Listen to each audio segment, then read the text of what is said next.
Insperity presents the Small Business Advocate Show with Jim Blasingame, brought to you by FedEx, CareerBuilder.com, and Palo Alto Software. This is a copyrighted production of Small Business Network, Inc., all rights reserved. Across the vein of night, there cuts a path of searing light, burning like a beacon on the edges of our sight, at the point of total darkness, and the lights. That's Dan Fogelberg bringing us back, the late, great Dan Fogelberg. 17 till, I'm Jim Blasingame. Thank you very much for checking on me. Thanks for hanging out with me. Thanks for being part of my day. We're always checking on you. We're always thinking about you, small business owners, and all that you do for so many. We're so proud of you. What the work I do is all because of you, because of how much high regard I have for you. And somebody who agrees with me is our good friend Lelsie Kossoff. Lelsie is with us right now. She's the author of Executive Thinking. She's the author of the 3rd edition of Managing for Quality and a number of other books that you can find at Kossoff.com, 2 S's, 2 F's. We're talking about Steve Jobs, Lelsie, and in the previous segment, you were giving us some good ideas on how we could learn from Steve because of his devotion to the customer. But one of the things that he thought about, because he was not, as we said, we see our customers. He didn't necessarily, his customers were legion, so he couldn't see all of them. But it was clear to me and to most people, I think, and to you as well, that the way he loved up his customers was by constantly innovating. Absolutely true. But what's really interesting is that when we look at his innovations, it's all, as he would describe it, magical. And in fact, it's really not magical.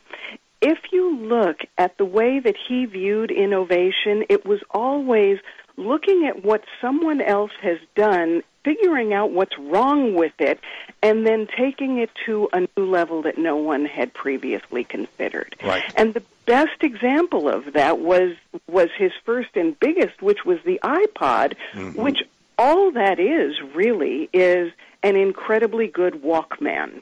For those of us who are old enough to remember, yes, it's smaller and it holds more music, and it allows us to put together our own playlists. And when he was looking at what he wanted to achieve, he took the music business and the selling of music, created the iTunes store so that we could each get our own playlists by individual song, but he wanted to keep us prisoner, basically, in his world. And so the iPod was his mechanism of doing so. And so because iTunes Store preceded the iPod, that was available, for downloading. And the same philosophy and logic with iPad. Exactly. You were locked in. There's no USB. There was no USB on the iPad. No, absolutely not. And that too was part of his innovation goal, was to get you in, and in the technology. But also sinister, but in a sinister way, though. Yes. Too. Yeah. Well, it's true, and that's one of the. Because he was an innovator, but he was also a megalomaniac too. Oh, he was absolutely. And let's face it, for most small business owners, you may not be able to pull off the megalomania side of it, but although go for it. Try as we might, right? Yeah. Oh man. And as far as I'm concerned, keep trying. But on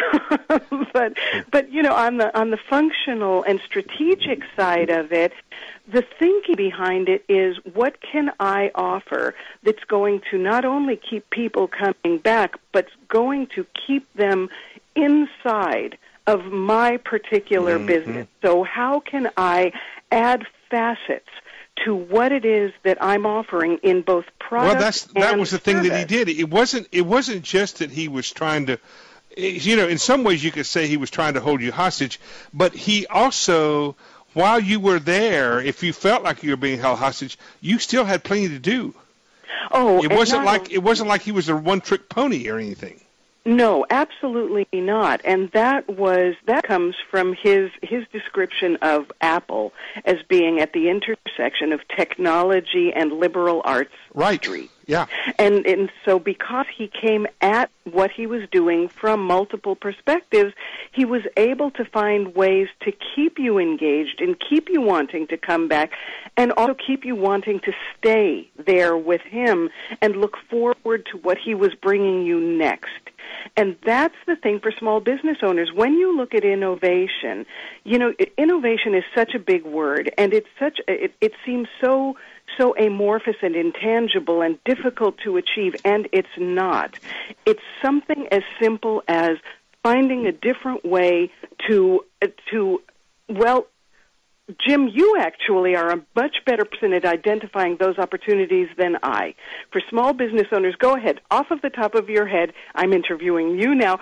Come up with one of those things that if a small business owner were just to do this, it would make all the difference in the world to a customer. Well, that's exactly right.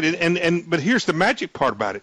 I'm not any better at it than every small business owner out there, because the answer to that question is the customer has the answer to that question.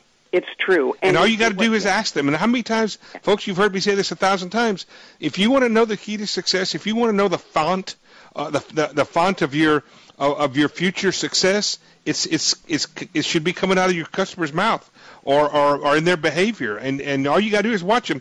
And this is the biggest mistake small business owners make, is not staying close to their customers. And Steve Jobs did it, even though he wasn't all that close to customers. No, he absolutely wasn't. And we are, and we don't. Yeah. And so that's a major failing, folks. If your business is not doing well right now, if it's not doing as well as you think it should, then you have to ask yourself, have I mined the expectations, the wishes, the dreams?